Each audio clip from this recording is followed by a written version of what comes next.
பெரியார் எத்தனை வருஷம் வாழ்ந்தாருன்னு தெரியுமா? 94 ஆண்டு 3 மாதம் 7 நாட்கள்.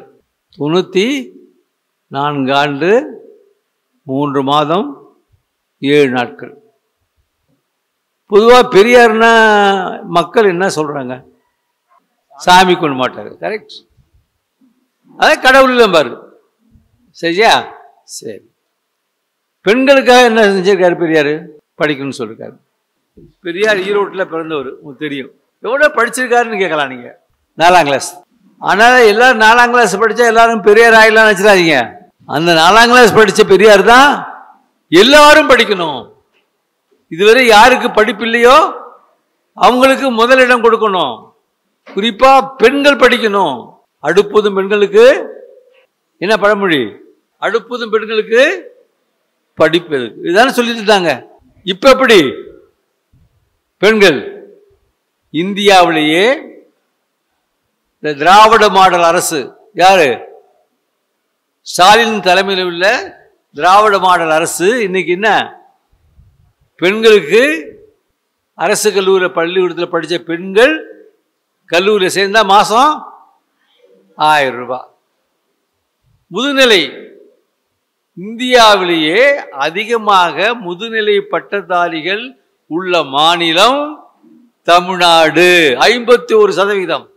தேர்தல் வருது 2026 எல்லாம் ஞாபகம் வச்சுக்கணும். நீங்க சொல்லணும் நீங்க. ஆனா பெரியார் 4ஆம் வகுப்பு படிச்சார். அதையாவது ஒழுங்கா படிச்சாரா அப்படின்னா சொல்ல முடியாது. ரொம்ப ஒம்பு. சின்ன வயசுல ரொம்ப ஒம்பு, குறும்புக்காரர். பெரிய பெரிய தலைவர்லாம் அப்படி இருந்திருக்காங்க. அந்த காலத்துல பள்ளிக்கூடம்லாம் கிடையாது. சின்ன பள்ளிக்கூடம் இருக்கும். அது யார் நடத்துவா? பாப்பா தான் நடத்துவான். அவனால படிச்சவன் என்ன நினைச்சியா, ஒரு நாள் தண்ணி அப்படிதான் சொல்லுவாங்க, தண்ணி குடிக்கணும்னு கேட்டிருக்காரு. பெரியார் குடும்பங்கிறது, நாய்க்கியார் வீட்டு குடும்பங்கிறது ஈரோட்டில் ரொம்ப பெருமை பெற்றது. போங்கிறாரு. அப்புறம் இங்கே வாடா, இங்கே வாங்க, நீ நாய்க்கியார் வீட்டு பையன் இல்லை, கண்ட இடத்துல தண்ணி குடிச்சிடக்கூடாது. நல்லா கவனிங்க. கண்ட இடத்துல தண்ணி குடிச்சிடாத. நம்ம ஆற்றுல போய், ஆற்றுல ரிவரில் இல்லை, ஆற்றுலன்னு யார் சொல்லுவா? ஐயர் தான் சொல்லுவாங்க. ஆற்றுல போய் குடிச்சிடுவான்னு. அவங்க ஆற்றுல போய் தண்ணி கேட்குறாரு. அந்த வாத்தியாருடைய பொண்ணு ஒரு டம்ளர் லோட்டா அப்படி தான் சொல்லுவாங்க, தண்ணி கொண்டாந்து கொடுக்குது. இவர் வீட்டில் எச்சு பண்ணி தான் குடிச்சு பழக்கம். சின்ன பையன் தானே, எச்சு பண்ணி குடிக்கும்போது அப்புறம் குடிக்கக்கூடாதுங்க. அவர் கஷ்டப்பட்டு குடித்த உடனே மூக்கில் புறையிடுது. குடிச்சிட்டு அந்த லோட்டாவை வைக்கிறாரு. அந்த பொண்ணு என்ன செய்யுது, வீட்லேருந்து தண்ணியை கொண்டு வந்து தெளித்து அந்த டம்ளரை எடுத்துகிட்டு போகுது. இவருக்கு ஒன்றும் புரியல. வீட்டுக்கு வராரு. எப்படி வளர்ந்தான்னு தெரிஞ்சுக்கிங்க. இந்த மாதிரி தண்ணி கேட்டேன், வாத்தியார் வந்து வெளில போய் குடிக்கக்கூடாது, நீ உயர்ந்த ஜாதிகர் பெரிய வீட்டு பையன், நம்ம ஆற்றுல குடிங்கன்னு சொன்னார். அங்கே போனால் அந்த அம்மா பொண்ணு வந்து குடிச்சிட்டு டம்ளர் தண்ணி தெளித்து எடுக்குது. ஏன்னு கேட்குறாரு. இந்த ஏங்கிற கேள்வியை எந்த வயசுல? 4ஆம் கிளாஸ் படிக்கும் போது. பெரியார் சொல்லுவதே எதையும் ஏன், எதற்கு, எப்படி. நானே சொன்னானோ, ஒரு கல்லூரியில் பேசிட்டு இருக்காரு. ஐயா அப்படி சொல்றீங்களே, நீங்க சொல்றத அப்படியே ஏத்துக்கலாமா?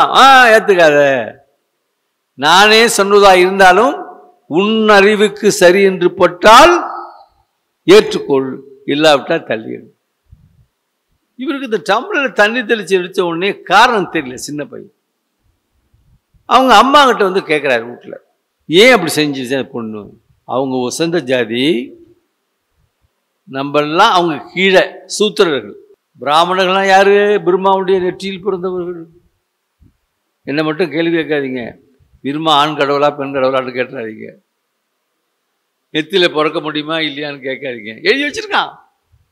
அதை கேள்வி கேட்டவர் பெரியார். நம்மளாம் பிரம்மாவின் காலில் பிறந்தவர்கள். என்ன கேள்வி கேட்டுறாதீங்க, காலில் பிறக்க முடியுமான்னு. அதனால அந்த பெரிய ஜாதிகாரன் கூட்டு டம்ளர் தொட்டா தீட்டா போயிடும். அடுத்த கேள்வி, தீட்டுனா என்னம்மா? சும்மா இருக்க மாட்டாரு. தீட்டுனா தீட்டுதான்டா. பதில் இல்லை. இருந்தா அது என்ன சொல்ல முடியுமா? தீட்டுனா என்னன்னு சொல்ல முடியுமா? அடையாளம் இருக்கா? அடிக்கிறாங்க.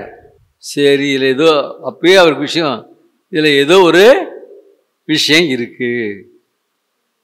மறுநாள் என்ன பண்றாரு, இப்படி கேட்குறாரு, போக சொல்றாரு. இல்லை நம்ம ஆற்றுக்கு போனா சொல்லுவார், அங்கெல்லாம் போகாத, நம்ம ஆற்றுக்கு போனா சொல்லுவார்.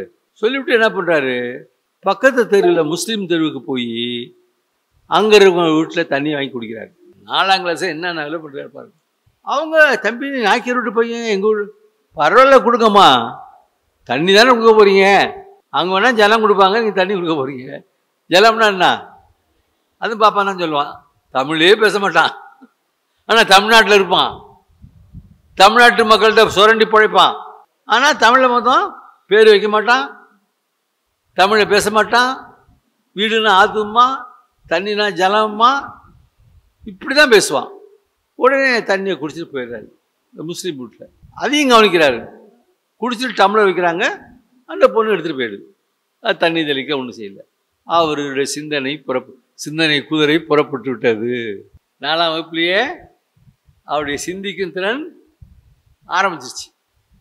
அப்புறம் என்னாச்சு, எல்லா ஜாதின்னு சொல்லக்கூடிய, தாழ்ந்த ஜாதி அந்த ஜாதின்னு சொல்லக்கூடிய எல்லாரும் நண்பர்கள். இது அவங்களுடைய பெற்றோர்களுக்கு தெரிவிக்கிறாங்க, உங்கள் பையன் அடங்க மாட்டான், இருக்கிறவங்களையும் கெடுத்துருவான், நீங்கள் பள்ளிக்கூடத்துக்கு அனுப்புகிற வேலையை விட்டுவிடுங்க, போடான்ட்டு வந்துட்டார் பாட்டு. உங்கள் அப்பா என்ன பண்ணார், வெங்காய மண்டி கடையில் போட்டார். அப்போ என்ன பண்ணுவார், நிறைய நண்பர்களை சேர்த்துக்கிட்டு மற்றவங்கெல்லாம் சுற்றுவார், போவார், வருவார். வீட்டில் என்ன பண்ணிட்டாங்க, கைக்கு காலுக்கு விலங்கு போட்டாங்க, சுற்றி திரியிறான்னு. அதோட போகிறாரு. பிளேக்குன்னு ஒரு நோய் வரும், கேள்விப்பட்டிருக்கீங்களா? இப்போ இல்லை, எலியால் வரும். திடீர்னு எலி செத்து கிடக்கும். அப்போ பிளேக் நோய் இப்போலாம் ஒழிச்சாச்சு. அதில் செத்து போன யாரும் போக மாட்டாங்க வீட்டுக்கு. அந்த நோய் அவ்வளோ பயங்கரமான நோய். இப்போ கொரோனா வந்துச்சு பாருங்க, அதோட மோசம். இவர் என்ன பண்ணுறாரு, இவருடைய நண்பர்கள் வாலிபர்களை சேர்த்துக்கிட்டு எங்கெங்கே செத்தாங்களோ அந்த பாடியை நண்பரோடு சேர்ந்துட்டு தூக்கி தோளில் போட்டுக்கிட்டு சுடுகாட்டுக்கு போய் அடக்கம் பண்ணுறான். வீட்டுக்காரன் வர மாட்டான். இப்படி அப்படி தலைவரை நீங்கள் ஒன்றும் பேசுகிறான். விளையும் பயிர் முளையில் தெரியும். ஈரோடு நகரமன்றத்தினுடைய தலைவர் ஆகிறாரு, சேர்மன். மக்கள் நிறைய நன்மை செய்கிறாரு. முத பாதுகாக்கப்பட்ட குடிநீர், இப்போ ப்ரொடெக்டட் வாட்டர் கம்ல முத இந்தியாவிலேயே முத உண்டாக்குனது பெரியார் தான். இன்னைக்கு இருக்கு இந்த டேங்க்.